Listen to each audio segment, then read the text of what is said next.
Olá, tudo bem? Espero que todos se encontrem bem. Eu sou Milena Buozzi, gerente de diversidade de Natura &Co Latam, e hoje estou aqui com colegas para falar um pouco sobre os desafios que temos nas nossas empresas para ter mais mulheres em cargos de alta liderança.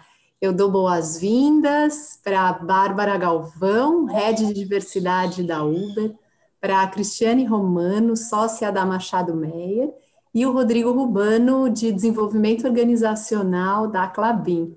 Muito bom, pessoal, muito bom estar aqui com vocês, um prazer para a gente trocar sobre esses desafios que temos, né?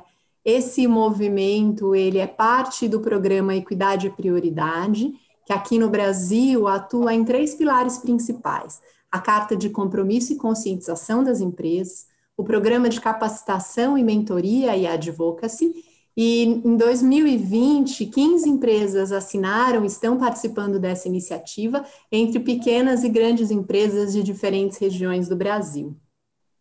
Sabe que tem um dado que eu sempre me espanto quando eu me deparo com ele, eu me deparo com ele diariamente, que é ainda faltam 257 anos para a gente alcançar a equidade de gênero entre homens e mulheres no ambiente de trabalho. E se a gente traduz isso para o Brasil, são mais de 59 anos, né? E esse estudo ainda nem considerava os efeitos da pandemia. Então, os desafios são enormes, né? E aqui na Natura, a gente está muito contente de ter atingido em 2020 51% de mulheres em posições de alta liderança na organização. Não foi fácil, temos ainda muitos desafios pela frente, e eu queria começar nossa conversa escutando um pouco de vocês. Quais são os principais desafios hoje que vocês enfrentam nas suas empresas no que diz respeito a mulheres em posições de liderança? E eu vou convidar a Bárbara para contar um pouco como tem sido essa experiência na Uber. Bárbara, por favor. Olá, muito obrigada pelo convite. Obrigada por essa oportunidade de abrir esse painel. Que honra fazer isso. Essa agenda, a questão da igualdade de gênero, obviamente, é uma agenda extremamente importante para a Uber, não só no Brasil, não só na América Latina, mas globalmente, né? Uma empresa americana, mas que hoje está espalhada no mundo todo, e a gente segue com essa preocupação, obviamente, no mundo todo. E é muito interessante quando você tem essa visão global, entender que o problema persiste, não interessa em que país você esteja, em que região do mundo você esteja, obviamente com características diferentes, mas de qualquer maneira é uma agenda global e esse problema persiste, não importa onde você esteja.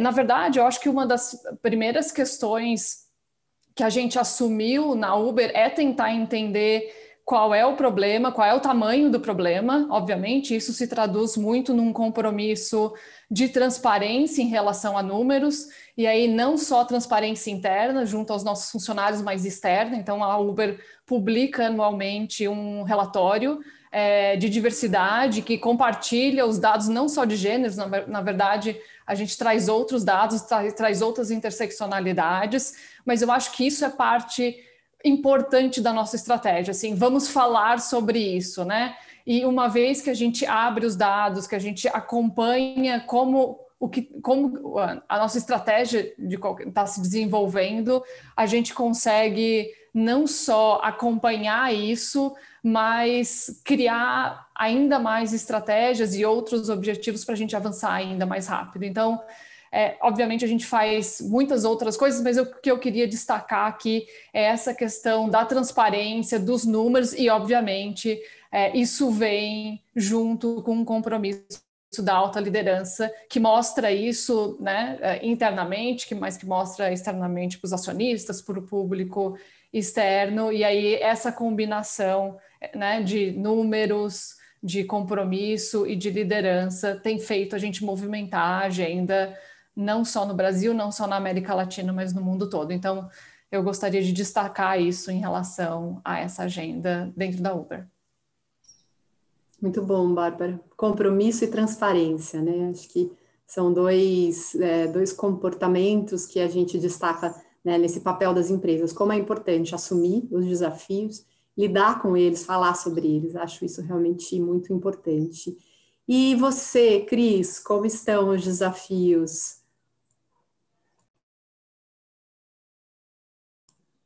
Cris está muda. Aquele clássico, né, gente, das videoconferências. Oi, prazer estar aqui com todos vocês. Eu sou sócia do Machado Meyer, é um escritório de advocacia. Nós temos um programa relativamente antigo, se for comparar, acho que a outros escritórios e mesmo a outras empresas. Nosso programa esse ano faz 10 anos, e à medida que nós fomos evoluindo, nós fomos encontrando desafios novos. Nós já avançamos muito, mas é óbvio que tem ainda muita coisa a fazer. Hoje nós temos no setor, né, jurídico, que é conhecido como ser mais fechado e mais refratário a mudanças, nós temos a honra já de ter 40% de mulheres nos cargos de alta liderança dentro do escritório. Não foi fácil, e eu acho que hoje o desafio para chegarmos aos 50%, 50-50%, eu acho que passa muito pela questão do he for she, mas não dentro do escritório, não que as nossas pessoas, homens e mulheres, já não estejam engajados, mas eu posso dar a uma mãe, a uma profissional, todas as condições dela se desenvolver, mas se ela não tem o companheiro, a companheira, enfim, a outra, na maternidade, o parceiro ou a parceira, com os mesmos direitos, com a mesma consciência, na empresa onde trabalhe, essa pessoa, essa mulher, ela não consegue ter os mecanismos que ela precisa para se desenvolver na carreira. Não adianta eu dar licença maternidade se em casa ela tem um marido, enfim, um companheiro ou companheira que não compartilhe esses deveres, esses afazeres dentro de casa, com filhos, ou apoiando mesmo a carreira. Então, eu acho que esse é o principal desafio, trazer os homens na sociedade como um todo, para que as mulheres dentro de cada empresa possam se desenvolver de forma plena. Eu acho que esse é um grande desafio e não depende só da gente dentro do escritório. Por isso é que hoje nós começamos a exigir dos nossos clientes e exigir dos nossos parceiros que tenham essa diversidade. Os nossos clientes começaram a exigir também essa diversidade maior e os compromissos com a diversidade. Então, eu acho que é por aí que a coisa vai começar a fluir. Excelente, Cris. Acho que você toca aqui 2 pontos muito importantes, né? Esse ponto da cadeia, né? Do como as outras empresas podem se influenciar e, consequentemente, gerar benefícios para a sociedade. E esse tema dos homens, né? Equidade de gênero não é um tema de mulheres, né? A gente acha que precisa superar esse entendimento, né? E esse é um tema de todos que querem uma sociedade mais justa, né? Mais igualitária e com impacto e oportunidade para todas as pessoas. Muito bacana. Rodrigo, e na Klabin, o que está pegando? Quais são os desafios e como vocês têm lidado com esse tema? Legal, Milena. Primeiro, obrigado pelo convite. Uma honra estar aqui também nesse painel, com gente tão bacana. Primeiro, eu sou gerente de desenvolvimento organizacional, escola de negócios e diversidade e inclusão na Klabin. E lá, a gente é uma indústria, né? Então, acho que tem uma questão, né? Como é que você trabalha a diversidade? A gente está nessa jornada, a gente está caminhando, essa agenda está mais intensa nos últimos 3 anos, e eu gostaria de destacar 2 pontos. O primeiro tem a ver com quebra de estereótipo, que eu acho que é uma coisa que está na nossa sociedade, mas está muito também instalada numa indústria como a nossa, né? Então, a mulher poder ser quem ela quiser ser, o que ela quiser ser. Se ela quiser ser mecânica, ser operadora de empilhadeira, ela pode ser o que ela quiser ser. Coincidentemente, esse é o tema que a gente está trabalhando essa semana, na Semana da Mulher. Então, a gente até lançou 2 hashtags, uma é Mulheres Possíveis e outra é mulheres reais. Muito nessa linha, e tentando trabalhar isso desde lá, na base, na operação, que você não precisa ser forte para operar uma máquina, ela não precisa, né, ter robustez para fazer determinado trabalho, não. Então, acho que isso é muito legal. Como é que você quebra esses estereótipos e ela poder ser quem ela quiser ser? E o segundo ponto é trabalhar no pipeline de liderança, né? Trabalhar na carreira dessas mulheres. Como é que a gente dá espaço e desenvolve essas mulheres para elas continuarem crescendo onde elas quiserem? Então, acho que esses dois pontos são dois pontos importantes para a Klabin hoje, que a gente está se desafiando e está querendo, né, trabalhar. Estereótipo e desenvolvimento das mulheres dentro da carreira delas. Muito interessante, Rodrigo. Eu venho da indústria de beleza, né? Natura &Co hoje é o grupo que abraça, né, Natura, Avon, The Body Shop, Aesop, 4 marcas de beleza. A gente se propõe, né, a ser o maior grupo, o melhor grupo de beleza para o mundo, né, que a gente possa gerar impacto social positivo. E a beleza é uma indústria associada predominantemente às mulheres, né? E é interessante ouvir a perspectiva da tua indústria e entender que também tem pontos em conexão com a nossa, né? Ainda que a indústria da beleza tenha essa associação predominante ao universo das mulheres, ao universo feminino, a gente ainda enfrenta desafios, né? Seja em posições que têm esse estereótipo, como você traz, que são tradicionalmente ocupadas por homens, e a gente quer também mudar isso. Então, como os desafios se encontram, ainda que as nossas realidades sejam diferentes, né? Muito bacana ouvir a tua experiência. E o Rodrigo trouxe um ponto, gente, falando sobre algumas práticas ligadas a recursos humanos, né, ao universo dele de desenvolvimento organizacional. Que tipos de práticas vocês têm adotado também nas empresas e que vocês enxergam que tem um impacto positivo nesse aspecto de conseguir atrair, reter e desenvolver mulheres para posições de liderança? Bárbara, você pode contar um pouco para a gente sobre isso? Posso, claro. Eu acho que quando eu ouvi a sua pergunta, veio uma na minha mente, que eu acho que foi extremamente importante para a gente avançar do jeito que a gente fez na América Latina, especialmente na América Latina, em número de mulheres em posição de liderança, que foi, na verdade, recrutamento como um pilar fundamental nesse avanço, né?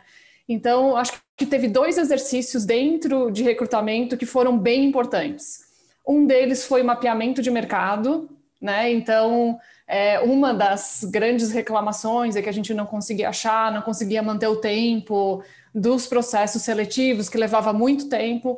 Então, a gente resolveu partir para uma estratégia de mapeamento de mercado, e aí a gente tem um time interno trabalhando nisso, e continua trabalhando nisso, na verdade, mapeando o mercado, entendendo quem são os talentos, quem são as pessoas que possivelmente teriam um fit com a Uber, com as skills que a gente está procurando, e obviamente a gente entra em contato com essas pessoas. Mas aqui tem uma questão muito interessante que eu gostaria de compartilhar aqui com o grupo, é que os recrutadores fazem mapeamento, obviamente, mas tem uma questão que faz, inclusive, o mapeamento ser muito trabalhoso, o fato das mulheres não responderem o recrutador.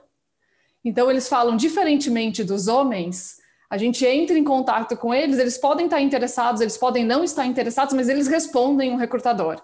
O que é muito interessante nessa parte do sourcing é que as mulheres não respondem. E aí, quando você não responde, você não sabe se você tira, né, da tua lista ou se você continua insistindo. Então, eu acho que fica um convite aqui para que as mulheres respondam o recrutador, inclusive se elas não estiverem interessadas na posição, se elas estiverem felizes onde elas estão. Acho que esse é um movimento importante, inclusive de network, para você conhecer recrutador, para você conhecer outras opções no mercado. Mas, enfim, eu acho que, mas mesmo com essa dificuldade, essa foi uma ação bastante importante para a gente. Então, a gente acessou muita gente no mercado, a gente ficou conhecendo muita gente interessante no mercado. E a outra, que também foi muito interessante e que foi capitaneada pela liderança da Uber, e aí, de novo, eu acho que isso tem uma consistência muito importante, então não foi recrutamento que impôs isso, na verdade foi a liderança. A gente combinou, ou na verdade a gente instituiu, que dentro do processo seletivo, a última fase do processo seletivo, que para a gente se chama painel, então tem uma fase de painel, a gente teria que ter mulheres numa proporção de 2:1. Então, 2 mulheres para cada homem nessa fase de painel, e a gente fez isso baseado, inclusive, em alguns estudos, inclusive publicados na Harvard Business Review, e é muito interessante como, quando a gente mantém a regra como fundamental, a proporção de mulheres aprovadas muda significativamente. Então, a gente vem crescendo, enfim, muito o número de mulheres aprovadas e em posições de liderança pós essa regra. E foi interessante porque, e aí contando um pouco do contexto interno, quando a gente lançou a regra, não foi recrutamento que lançou, foi a pessoa mais sênior, na verdade, da região, responsável pela região, dizendo que essa era a regra daqui para frente e que qualquer exceção deveria ser aprovada por ele, na verdade. E, obviamente, chegam pouquíssimas exceções para a aprovação dessa pessoa, o que fez a gente aumentar nos últimos 3 anos o número de mulheres em liderança muito e colocou a Uber América Latina, na verdade, na frente de todas as outras regiões da Uber no mundo. Então, eu queria destacar essa ação, que teve outras, obviamente, que suportam tudo isso, mas que foi bastante poderosa, e eu acho que a questão onde deu certo foi a combinação, obviamente, da gente estar fazendo algo baseado em pesquisa, baseado em teoria, mas também com uma validação da liderança sênior dessa estratégia, o que fez as coisas funcionarem bastante bem. Então, esse é um dos aspectos que eu gostaria de destacar aqui.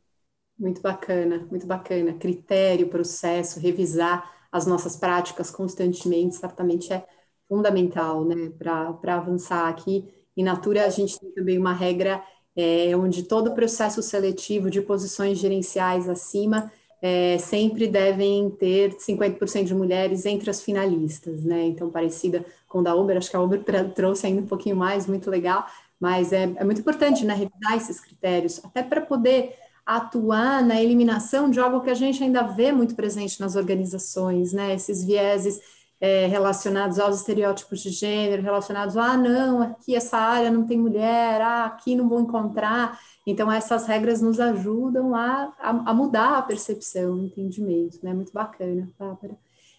Cris, e na Machado Meyer, você tem aí exemplos para compartilhar com a gente?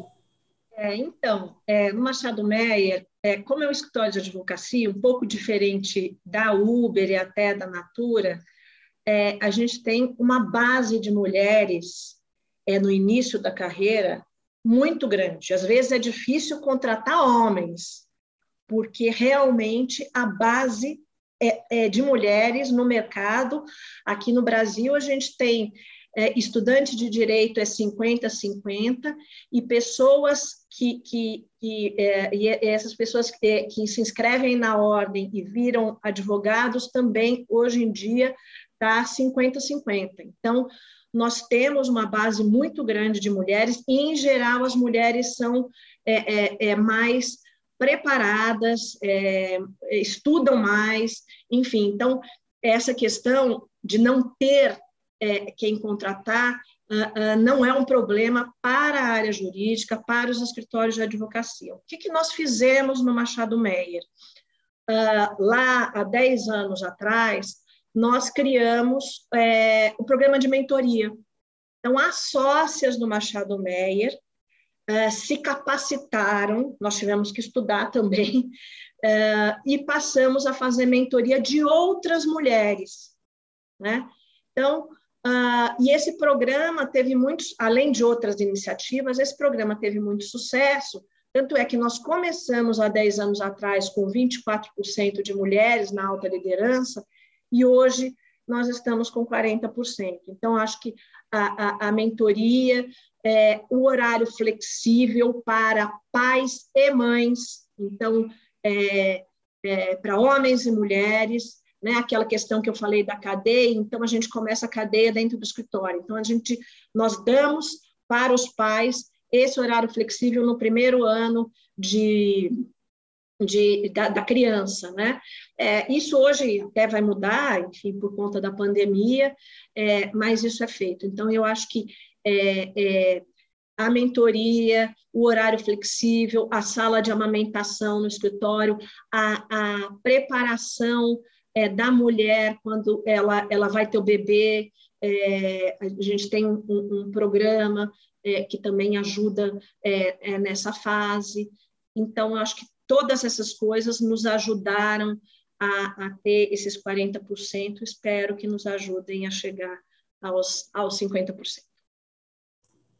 Muito bacana, Cris, muito legal. Esse tema da corresponsabilidade, né, da divisão do trabalho doméstico, do trabalho dos cuidados é realmente fundamental. Eu acho que a gente entender a equidade de gênero, né, e sim, mulheres em liderança é um pedaço dessa história, né, entendendo que as mulheres em determinadas posições podem influenciar nos caminhos que a gente entende ser caminhos promissores para essa agenda, mas a gente tem práticas para serem revisadas como um todo, né, e esse tema das licenças, esse tema de toda a oferta que a gente faz e como a gente pode levar para a sociedade essa reflexão sobre a importância de dividir o trabalho doméstico, de compartilhar as tarefas de cuidado entre homens e mulheres é essencial e nós vimos isso gritar na pandemia, né? O quanto as mulheres estão mais sobrecarregadas, não faltam pesquisas e estudos que revelam isso, então acho que esse é com certeza um ponto de muita atenção para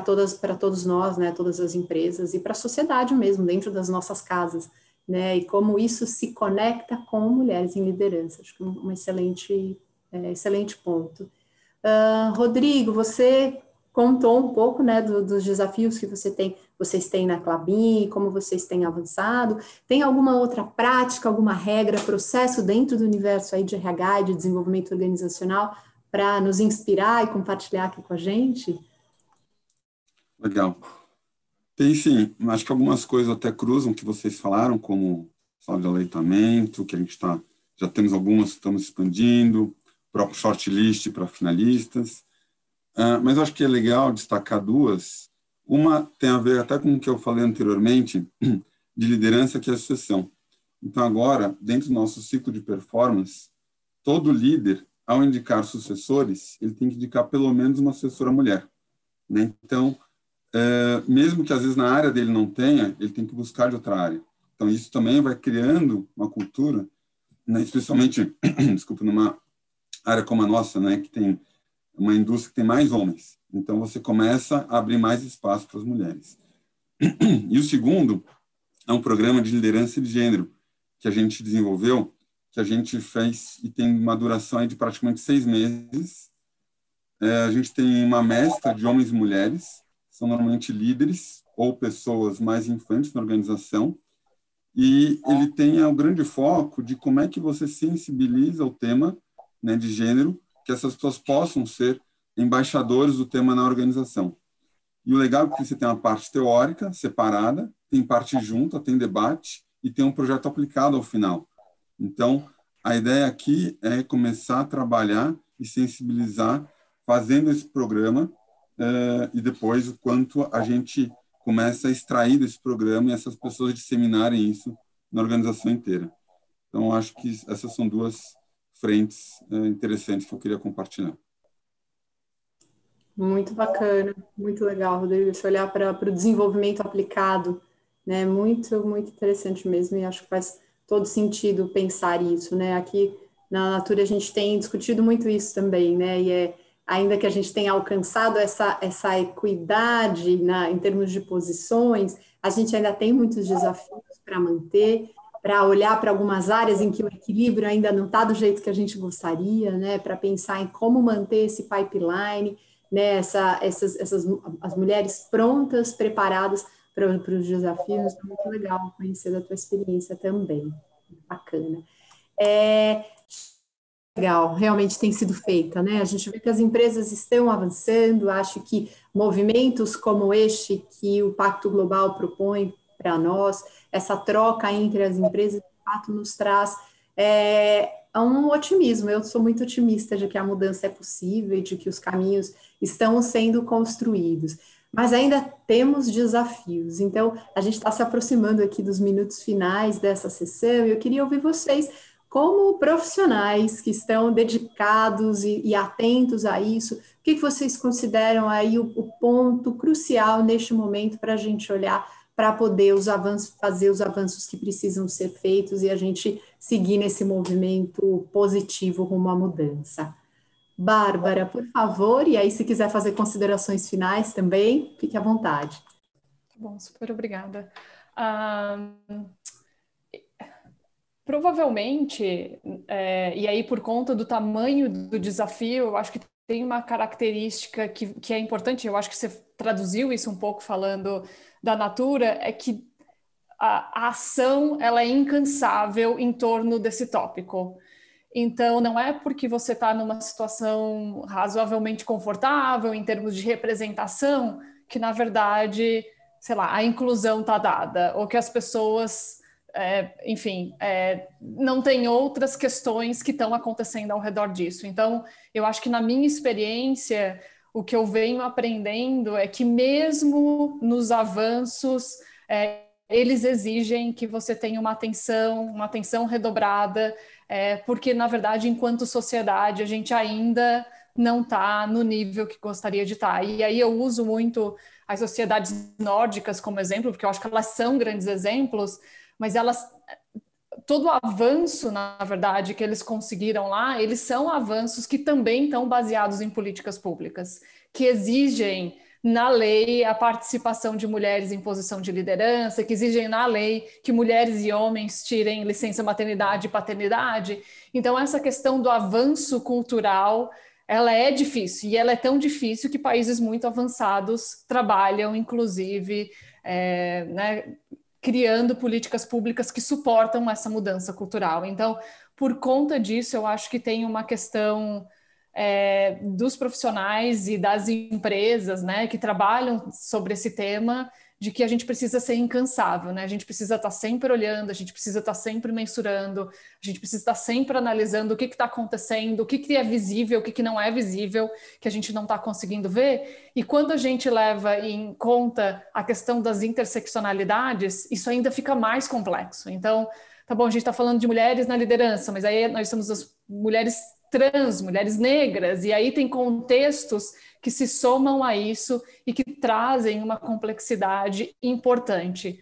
O que eu acho, e aí de novo, baseado na minha experiência, né, a diversidade é meu tema de discussão desde 2000, é que eu acho que não tem como voltar atrás. Tem gente que acha que essa é uma agenda de moda, né, do tipo, daqui a pouco a moda vai ser outra. Não é, porque de alguma maneira as empresas entenderam que diversidade, que essa questão que a diversidade traz, né, em termos de inovação, ela está dada, né, na verdade, e ela tem uma conexão direta com o negócio e como esse negócio se apresenta nesse mundo. Eu acho que tem muito a ver com o Pacto Global, né? Qual o impacto desse negócio? E o impacto não é mais só sustentabilidade, pensando numa questão ambiental, mas numa questão de direitos humanos também, né? Então, eu acho que tem esse mix que vem acontecendo nas empresas, e obviamente as empresas que estão aqui são grandes exemplos disso, mas que eu acho que faz com que o nosso trabalho e que o foco das empresas continue se mantendo e, na verdade, aumentando, né, nos próximos anos, enfim, e no futuro, né? Agora, mas também no futuro. Então, eu acho que esses são os pontos. E aí eu acho que aqui são alguns exemplos, assim, adorei o exemplo da Klabin, do tipo de, é tão simples, né, mas do tipo de garantir que a gente tem uma mulher no pipeline, né? Que é uma conversa que há 5 anos não acontecia, né, isso não acontecia nas empresas de maneira geral, e a gente vem fortalecendo esse tipo de discussão, inserindo esse tipo de discussão e modificando o sistema, inclusive, dentro de recursos humanos, o que eu acho que é válido, mas, de novo, eu concordo com você, não dá para tirar o olho, assim. Eu acho que essa é a grande mensagem que eu gostaria de deixar. Eu acho que é uma agenda que veio para ficar e que você precisa hoje, amanhã e no futuro, intensificar o trabalho em torno dela, porque senão o resultado pode ser a gente voltar para trás. E a gente não pode permitir que isso aconteça. jamais.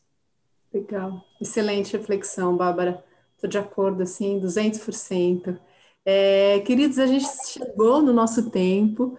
Eu queria agradecer muitíssimo esse momento aqui de troca. Acho que esse espaço entre empresas e espaço promovidos como organizações como o Pacto Global e a ONU nos estimula a seguir avançando, a seguirmos dedicados a essa agenda, sempre atentos. Então, agradeço muitíssimo o tempo de vocês, a troca, as ideias, a também quem está nos acompanhando.